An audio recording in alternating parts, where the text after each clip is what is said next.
Hi everyone. As you may recall from the last video, we replaced these rear shocks and also did the rear springs. Here's the old shocks.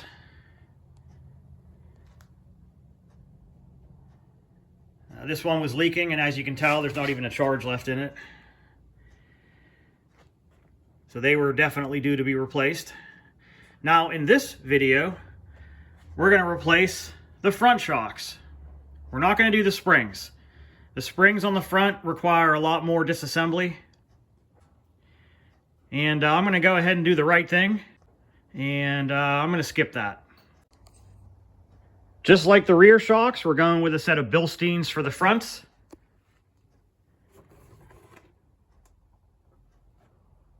There's the part number for the Bilsteins that we're using today.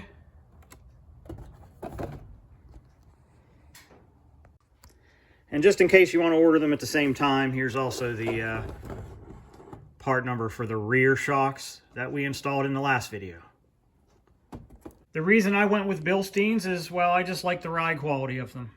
They're firm, but yet not harsh. These front shocks should fit all B bodies and D bodies from 94 to 96. It may also fit earlier models. So let's get started. First step is to put some penetrating oil. These nuts are going to be rusted or frozen on your car, and it might even be the case on this one. We're just going to try to power through it and see where we can get.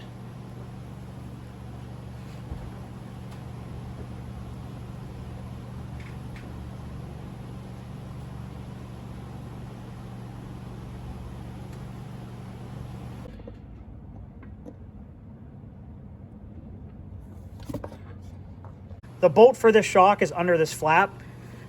Mine happens to be torn here, so I'm lucky that I can just bend it up and get to the bolt, which is down there. But if your car still has a flap that's one piece and not torn like this, the other option is to remove these snaps here, here, and there, and then go down that way. There's also an access hole that you can put a extension down in there, but that's not that easy.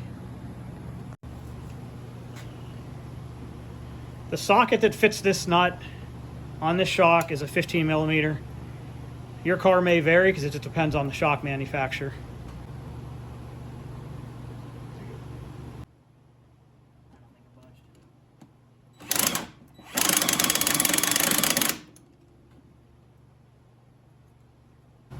Since that didn't work, now we're going to try to snap a pair of vice grips on the shaft. And if that doesn't work, we're going to have to resort to breaking the bolt off. Here's good access to snap the vice grips on the shaft.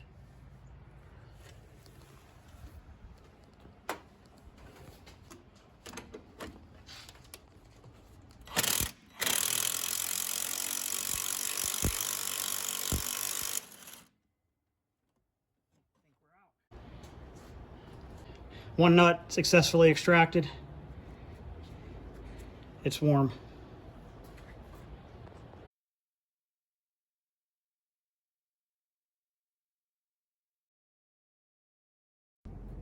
All right, I'm going to spray more penetrating oil in there, and don't make fun of my 50-year-old can of Mr. Rusty penetrating oil that I got from my dad.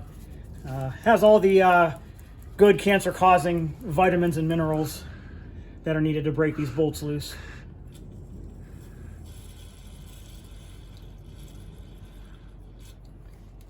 These ones are a little easier than the top ones, but there's also gotchas with these because these are captured in metal body clips. And if those break while you're taking them off, then you got a problem.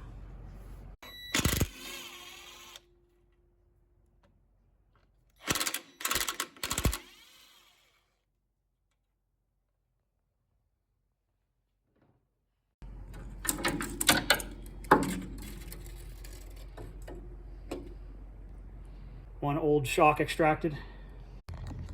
These are the body clips I was talking about. They're also like encapsulated nuts on a clip in there.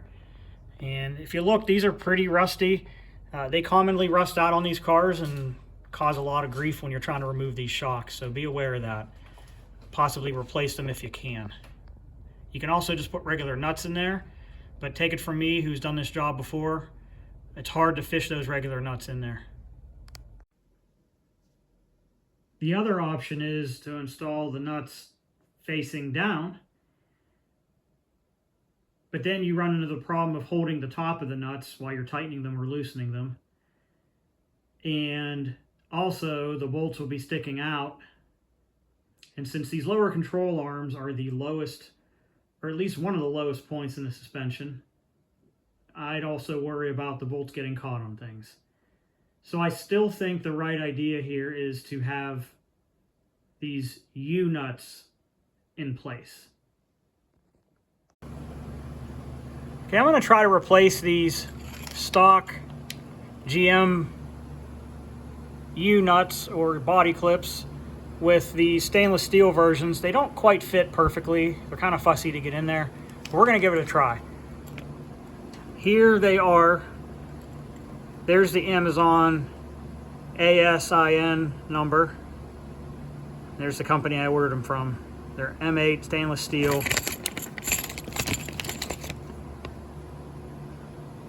They're calling them U-style clip-on nut, extruded U-nut.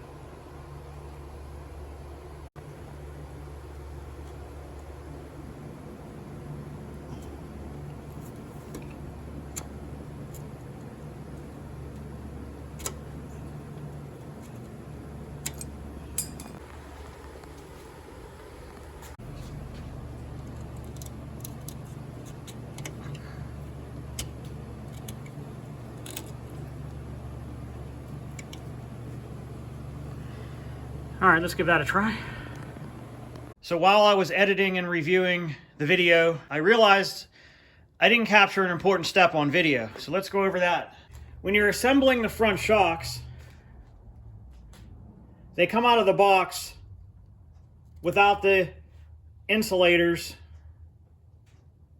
on the shocks. You have to assemble them yourselves. It comes with a bottom plate, so you put the bottom plate on.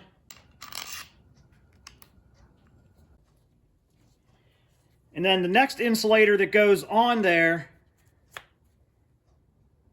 is the one with a nose on it. Now this one has a pretty big nose there. I'm not going to judge. The new ones I got had a much shorter nose, almost like just a shoulder. But that's how you know that it's the bottom insulator. Is it'll have a little shoulder, a little nose on the insulator. At least on these Bilsteins. Some of the aftermarket ones, the cheaper ones, they don't even have that. Just look like the top insulator without any kind of shoulder or any kind of a nose on it. That's okay too. But if it has a nose or a shoulder, that means it's the bottom. So you have to be sure to install that first. And then you put the shocks up into the control arm assembly.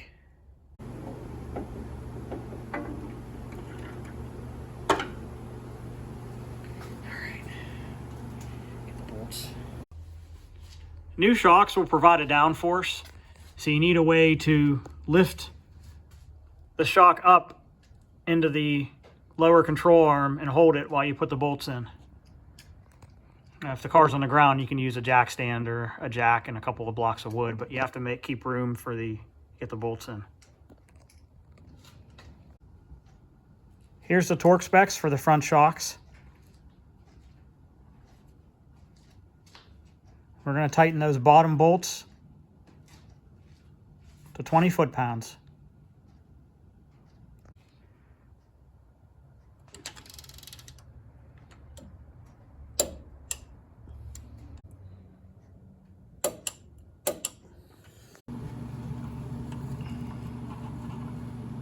Take the old ones out. New insulator in.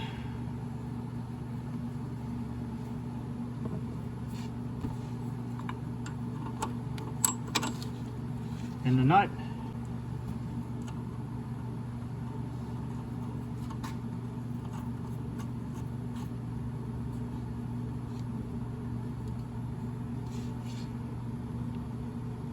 Now this nut's a nylon locking nut. what is that? 17 millimeter. This Allen is not right. It's an American size. It's 3/16. It's loose in there. I would recommend using a metric. And just hold that still. You could probably just do this too.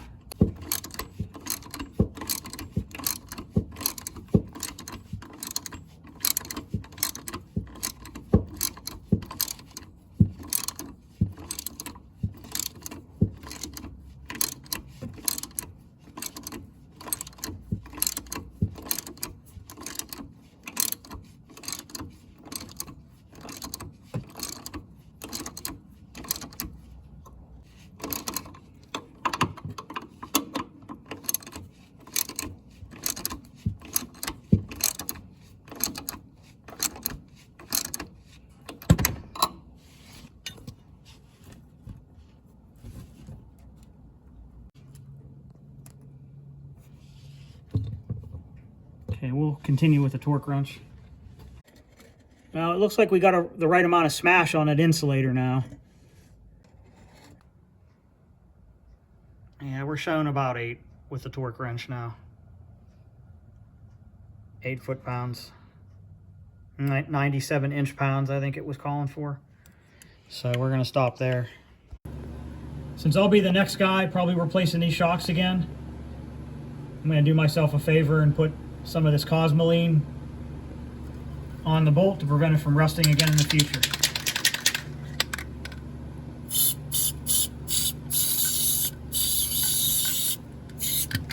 Okay. The main reason I do these videos is to keep this old iron on the road. So if you found these videos helpful, educational, entertaining, or even idiotic, throw me a sub or a like. I'd appreciate it. Hope this video helped someone. Thanks for watching.